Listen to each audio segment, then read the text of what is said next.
stories of gun violence in their communities. Come on, it's time for us to do something about it, right? Don't be afraid. And I think it was Charisma that said it earlier. Do not be afraid to get involved with the government. They need us. You know, and I believe that God is going to rise up a lot more officials that are in need of prayer and that are going to lean on the church. So get involved in legislatively, get involved. Tomorrow, Dr. Brooks and I are headed to Tallahassee, where I know I'm going to learn a lot. And as I said, get the burden. That doesn't necessarily mean that you have the language of what that burden is, but God will connect you to those that do have the language. And so, as Commissioner Dunn said, we are a driving force, and we just need to wake up to that, right? There is nothing wrong with the church helping the government. Come on, somebody. And Jesus carried the government on his shoulders. So we got to be alive and active in that way.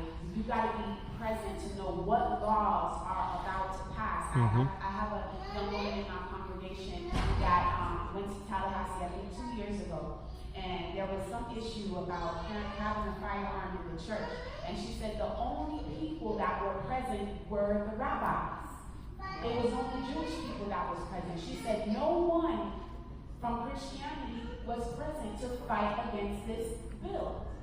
And it woke me up. You know, like, no, we can't just be bound again to the four walls. We have to find out what is happening in our community, what is happening in our state. Come on, the number one cause of death in young children is gun violence in this country. And so that has to be a burden. It has to be. You have your children, they're going to school. You know, listen, Apostle Bissett right here, her daughter was at Stoneman Douglas the day that shooter came on campus. Yep. He was a terror for everybody. And it's not that we don't believe, it's like you're saying, God, is this really happening right now? And you don't wake up until it happens in your backyard. And so as believers, we've got to be the first responders. We've got to be in the knowing of what is going on. And don't count yourself out. People may be more educated than you. They may have more credentials. But as Pastor Cox said, listen, Jesus had a lawyer, he had a doctor, he had a tax collector.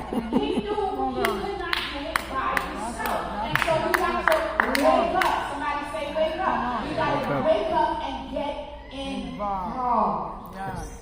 And so I am urging you to sign this petition. Share it with your congregation.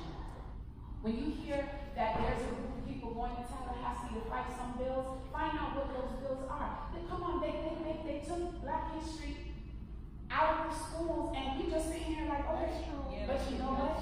It did create a program that we could create. We could create a program where we're teaching them about it. That's right. So, you know, not all things are good, but they work together for good. Amen.